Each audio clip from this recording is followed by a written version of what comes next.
Sasakit yung ulo mo, yung pandinig mo po, liliit, lalakas, liliit, lalakas. At wala ka ng lakas, mapaparalyze ka po.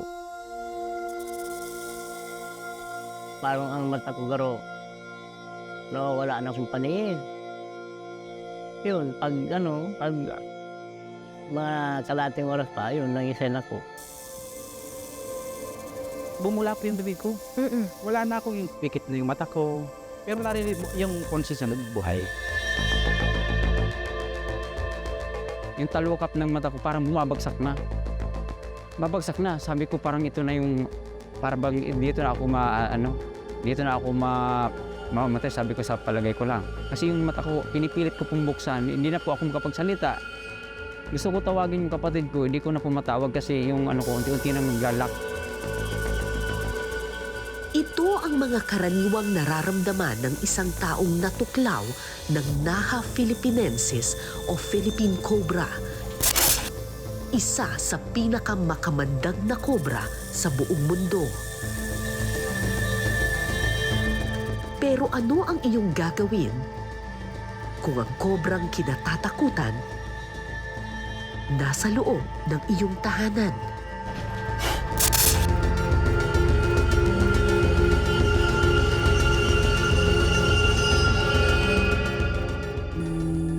Kung ikukumpara sa lahat ng kobra sa buong mundo, ang Philippine Cobra ang isa sa pinaka-nakamamatay.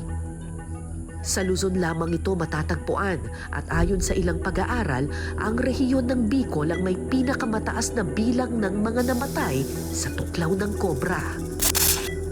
Ang problema, hindi na lang ito sa gubat matatagpuan. Noong araw na iyon, may kobrang sumuot sa ilalim ng lababo. Agad na umaksyon ang magkakapatid na Pecunio.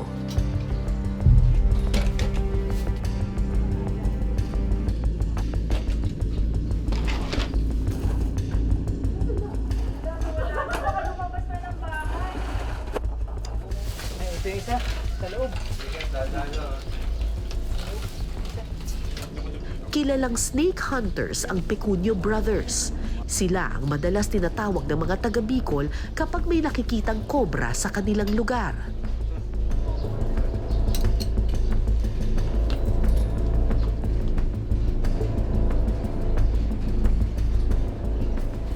Taong 1959 nang matuto silang manghuli ng kobra. Ang kanilang ama ang unang snake hunter ng Bicol. May pumunta po doon na isang doktor na naghahanap ng mga matatapang na lalaki na pwedeng manghuli ng cobra at kailangan may pangil at kukunan ng venom, dinadala po sa bureau. Nang lumaon, nilapitan din daw sila ng mga Chinese na naghahanap naman ng mga ahas na gagamitin daw panggamot. Binibenta nyo sa mga Chinese. Opo, binibenta po namin sa mga Chinese. Gaano karaming cobra ang kinukuha nila? Marami po. Sa isang linggo, minsan 2 beses ako nag-deliver sa kanya. Ilang piraso yun? Minsan po, 400, 300, 500, ganon. Ganon karami yung cobra. Cobra? Opo. Opo. Bakit ganun karami? Ginagawa po nila yung tulad na sabi ko, may snake wine. Pero noong 2001, tumigil na sila sa panghuhuli ng ahas. Ipinagbawal na kasi ito sa ilalim ng Philippine Wildlife Act. Oh, ang lalaki! Actually, bawal sa batas yung manghuhuli ka ng cobra sa wild, 'di ba? Pero ito pong mga cobra na ito po ay nakuha ng Pecunio Brothers sa loob po ng mga bahay ng mga residente. Dito tayo ngayon, may tawag po sa atin, meron naman natrap yung ating system, may cobra. Katuwang na sila ngayon ng DNR sa pagre-rescue sa mga ahas. Nabawasan naman mga kaligyan, ano? Lalo na kung pumasok ito sa mga tahanan at palayan.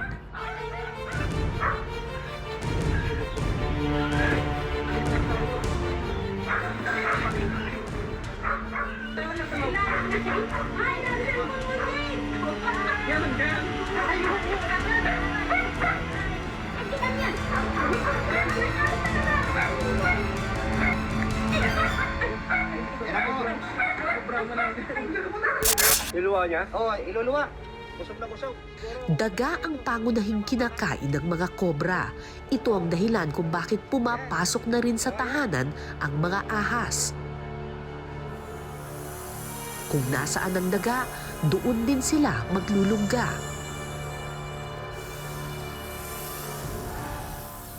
At dahil permi silang naghahanap ng madilim at malamig, Kahit na po napakadelikado, kailangan lang po yung pag-iingat. Kasi marami pong nangangailangan ng tulong na ma-rescue yung mga cobra sa mga alanganing lugar. Tulad po sa mga bahay, palayan. Biglang tumatawag, kaya nire-rescue po namin. dahil sa husay ng Pecunio Brothers sa panghuhuli ng ahas, marami na ang gumagaya sa kanila. Pero hindi lahat nagtatagumpay. Tulad ni Noel na naputol ang daliri dahil sa tuklaw ng kobra. So hinawakan nyo na po sa ulo yung Oo, cobra. yung isa. Pero natuklaw pa rin kayo Opo na, dahil nakatag ko yung ano ko, isang kamay. na ano? Na yung kamay ko, di lugar na isinot yung ganyan, Oh. nakapasok sa bunganga. Mali yung hawak ninyo. Mali. Doon sa ulo ng cobra. Kasi mabubunot eh. Oo. Dapat kasi talagang malakas. Oo, malakas. Ganyan sa pagkahuli ko. Oo. Nakapulupot yung isa dito, yung ano, buntot niya. Kaya pag ganyan ko, nahubot sa ano ko, nagkontra. Di tulad ng ibang cobra, neurotoxic ang venom ng Naha philippinensis. Diretso sa utak ang puntirya ng kamandag at sa loob ng isang oras, pwede kang maparalisa at mamatay. Isinugod sa ospital si Noel, pero pagdating sa emergency room, Sabi ko naalat at maas. Pagtitingnan lang ko mga nurse eh. Tinignan ka lang ng nurse. Oh. Ipakiramdaman lang kung anong mangyayari sa akin. Ay, hindi ka pa sinaksakan ng antivenom? Wala pa. Ba't hindi daw po kayo sinaksakan ng antivenom? Wala pa pala ng binom-dum sa ospital eh. Walang supply? Walang supply. Nakaubusan daw. Naubusan. si Marvin Sarmiento ay isang wildlife biologist. Ilang beses na siyang nakagat ng ahas at ang kanyang lola namatay sa tuklaw ng kobra. My lola died for snake bite when I was in grade 5. So personal ko siyang nilaban. Oo. 25 years past nung hindi ko alam yung mundo ng bio. Oo. Hanggang sa tinanong ko lang na bakit namatay si lola, and lit lang ng ahas na aga. Ayun, binitbit ko siya paglaki, nagbayo, nagano. Frustrating. Kasi I have seen a lot of patient na namamatay na lang na may tsansa ng mabuhay. Kaso lang. Walang anti-venom. Mula noon, ginawa ng personal na misyon ni Marvin ang pagpapalaganap ng antivenom sa Pilipinas. Ang problema, hindi kasama sa prioridad ng gobyerno ang paglalaan ng pondo para sa research at paggawa ng antivenom. So tama ba yung pagkakaintindi ko na tayo, yung may pinakamakamandag na cobra, tapos hindi natin pinopondohan yung research para sa pangontra sa venom nito? Yes. Kung meron man very kulang, masisimulan pero hindi matatapos. So pag pumunta ka sa ospital, ano yung chances na may makikita kang antivenom doon? Distribution pa lang ng anti-venom, napakalayo na. Ang distribution ng anti-venom sa Philippines, nandito sa cities. Pero yung snakebite mo, nangyayari sa outskirt ng provinces. Sinubukan naming kunin ang panig ng Research Institute for Tropical Medicine o RITM, ang ahensyang nakatutok sa paggawa ng antivenom, pero hindi sila nagpaunlak ng panayam. Yung snakebite, kino-consider ko as disease of the poor. Kasi kung mayayaman yung tinatamaan din naman yan, or mga politician tinatamaan yan, baka siguro merong chance na ma-improve yung anti-venom production natin. Sa buong anti-venom industry, tayo na lang yung naiiwan. Dahil kulang ang antivenom sa Pilipinas, umaasa na lang sa iba't ibang paraan ng mga magsasaka. Nang matuklaw ng kobra si Gilbert Mortil, tinali niya ang kanyang kamay at saka sinipsip ang dugo sa akalang matatanggal niya ang kamandag. Hindi ko naman po akalain na bawal pala yun kasi yung ngipin ko po medyo may mga sira-sira na. Yun pala, mas mabilis umano po yung venom nun Pag Kesa sinipsip, dito. Opo. Dahil dito, mas mabilis pang kumalat ang venom sa kanyang katawan. Pero imbis na magpunta sa ospital, dito siya nagtungo. Ay, magandang araw po. Magandang Basta tuloy po, na. kayo po yung manggagamot po dito? Ako po. Magagamot po kayo ng ano, minsan po yung pag nakagat po ng natuklaw po, nagagamot niyo rin po. Ano pong ginagawa ninyo na panggamot? 10 panitong puspor yun. Tinatalihan ko yan. Tapos, ginaganyan ko. Pag ano na, doon mo papatamayan sa sugat niya. Tapos, so parang susunugin niyo po yung sugat. Sugat talaga, susunugin ko yun. Tapos mawawala na yung kamandag nun? Patay yun. Lalong lumala ang kalagayan ni Gilbert. Takbuhan yung mga doktor na lalaki. Yan po ako, iniga po ako sa higaan. Oo. Yun po, pero ano na ko yun, ano na po yung katawan ko talaga. Paralyzed na. Paralyzed. Swerte na may dumating na ambulansya at nakahanap sila ng antivenom sa Karatig Bayan. Sa datos ng Philippine Toxinology Society noong 2022, halos 6,000 ang natuklaw ng kobra sa Pilipinas. Sa bilang na ito, mahigit 3,000 ang namatay. Pero bakit nga ba may mga taong nakaliligtas sa tuklaw ng kobra at merong namamatay? Depende raw kasi ito sa dami ng venom na pumasok sa iyong katawan. Kapag kulang ng pangilang kobra, mababa ang posibilidad na maipasa ang kamandag. So kapag hindi kumpleto yung pangil ng cobra, Yes. less ang venom niya. They are not capable to deliver the venom. Okay. So yung venom kasi is through injecting Oo. using yung hypodermic needle nila na fangs. Oo. So if that 2 fangs is nabali, they're not capable to deliver the venom. Mahalaga rin ang first aid kapag nakagat ka ng ahas. Based on experience sa mga nasa fieldworks namin, kung dito yung bite site, ginagawa namin, dito kami nagsisimula. Dito, tinatali. Hindi siya tinatali. Elastic bandage siya. Okay, Kasi yung okay. venom doesn't flow on bloodstream. It flows on lymphatic system. Oo. So, kaya kahit na i-bleed out mo yan, hindi yan mawawala yung venom. Kasi nasa So yung lymphatic siya. pinadudugo, Hindi. wala ring effect yun. Hindi. Yung sinisipsip, Wala rin, no? Pwede pang mag-cause ng envenomation doon sa tao na sumipsip ng venom. noong November 2024, may 2 magsasaka na natuklaw ng kobra dito sa palayang ito sa Pamplona, Camarines Sur. Ang sabi ng mga taga rito, yung mga magsasaka, magpe-prepare pa lang sila ng lupa. So, nag-hand tractor sila, parang ganito, matataas pa yung mga talahib para makapagtanim na sila. Ang problema, on 2 separate occasions, November 2024, natuklaw sila ng kobra. Kinuha nila yung serbisyo ng Pecunio Brothers para hanapin itong mga kobrang ito nang sa gayon makapagtrabaho na yung mga magsasaka. Nasaan yung lingga ng mga kobra? Kung titingnan ninyo mula dito sa kinatatayuan ko, medyo masukal na doon sa bahaging iyon. Ang hinala ng magkakapatid na Pecunio, diyan matatagpuan yung lungga ng kobra. Puntahan natin.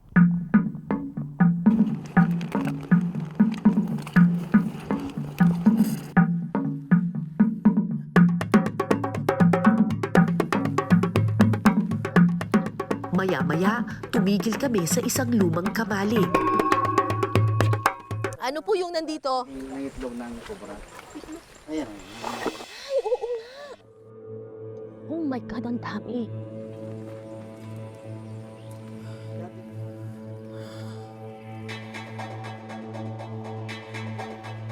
Ilang hakbang pa, Nakarating kami sa isang sementong kanal o daluyan ng tubig. Medyo masukal na dito. Saan po yung lungga? Sa ilalim nito. Diyan ang lungga nila?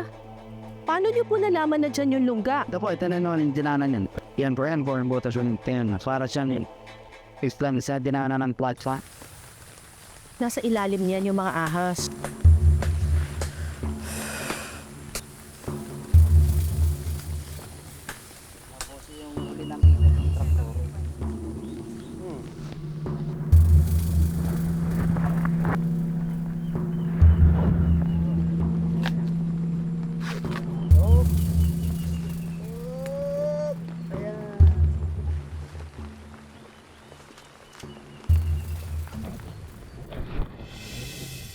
Ay, meron. Ay, hala.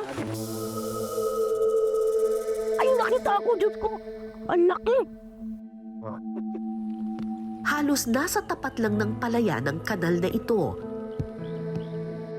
Hinala ng magkakapatid na Pecunio, posibleng ito ang kobra na nakatuklaw sa dalawang magsasaka kamakailan.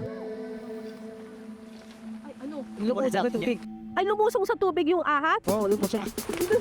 Kaya na yan. Ayan na, kuha na. Yung sa eh. Lalaki. Ang laki. Hala, ay. Ano Dito sa pakan. ba, kuya? Diyos po. Ay, sus, Mariosa. Isusurrender nila ang ahas sa DNR. Babalak na to. Pero para ligtas ang lahat, tinanggalan ng pangil ang nakuhang kobra.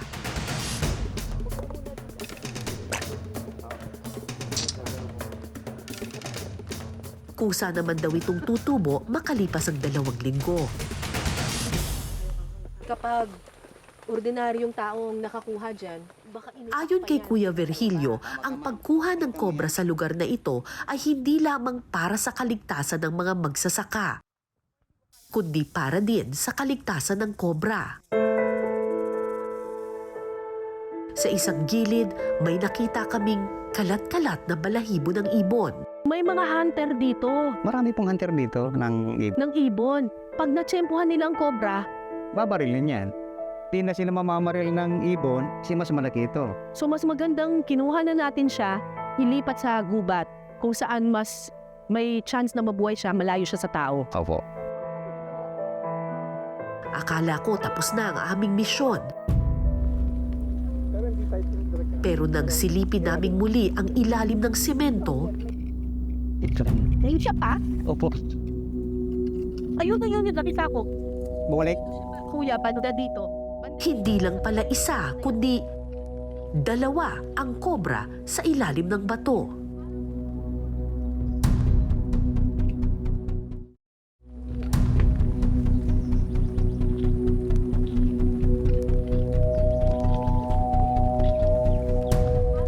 Hindi lang pala isa, kundi 2 kobra ang nagkukubli sa ilalim ng bato.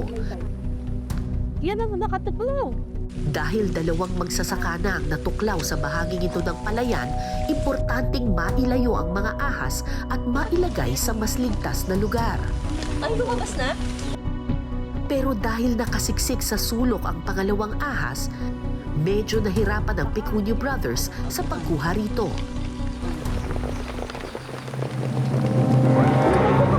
Gaano man kaliit ang butas, tagumpay na nakuha ni Kuya Virgilio ang buntot ng kobra. Patirapan pa tayo. Hindi nagpapalit ng balat. Lubhang delikado ang ganitong gawain, kaya huwag na huwag itong susubukang gayahin. Hanggang kailan po kayo manghuhuli ng mga cobra, mga rescue ng mga cobra? Siguro po hanggat kayang uli. Basta mayroon pa siguro magpa-rescue. Matapos tanggalan ng pangil, idiniretso na namin sa DNR ang mga kobrang nakuha.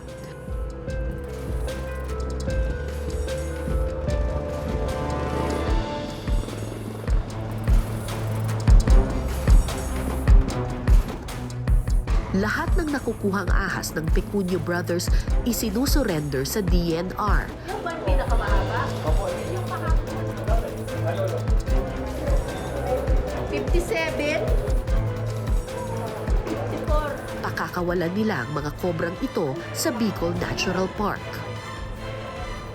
So doon po namin siya sa park na yun kasi kukunti po yung at walang tao po doon na nakatira. Tas protected ng gobyerno. Protected area po yun.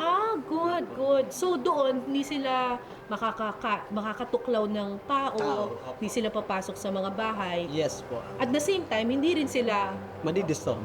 mai-istorbo. Oo.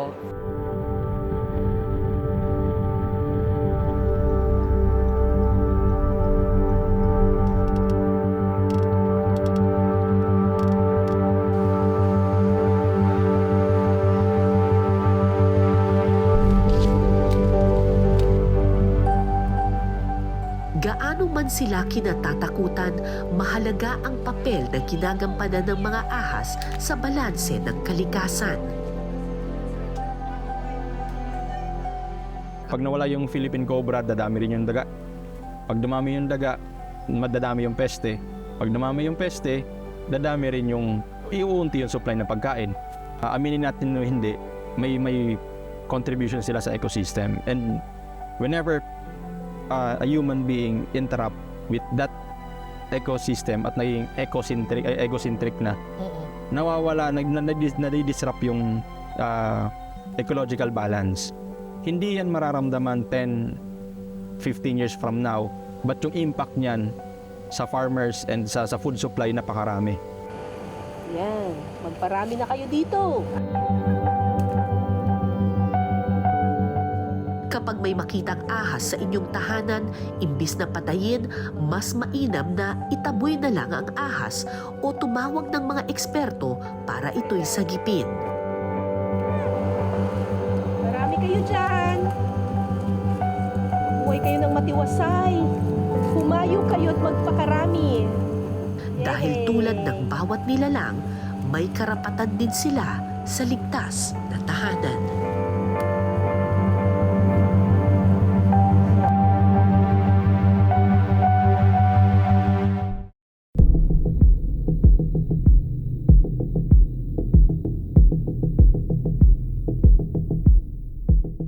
Mga magsasaka sa mahihirap na komunidad ang kadalasang unang biktima ng tuklaw ng kobra.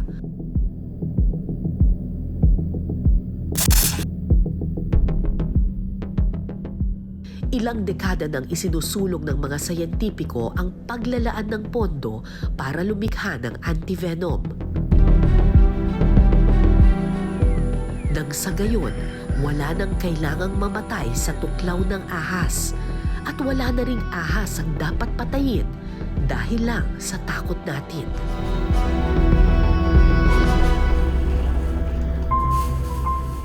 Madalas itanong, alin ang mas mahalaga, buhay ng tao o buhay ng hayop? Pero kailangan ba talaga nating timbangin ang buhay ng bawat isa? Hindi ba tulad ng lahat ng nilalang, lahat tayo'y may pantay na karapatan sa kalikasan?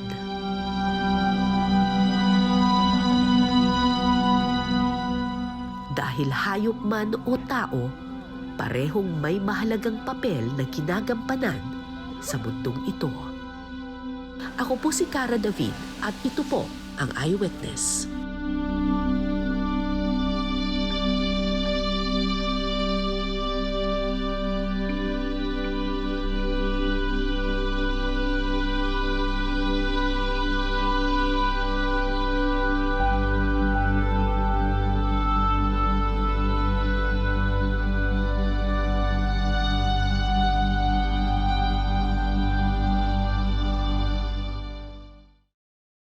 Maraming salamat sa pagtutok ninyo sa Eyewitness mga kapuso. Anong masasabi ninyo sa dokumentaryong ito? I-comment nyo na yan. Tapos mag-subscribe na rin kayo sa GMA Public Affairs YouTube channel.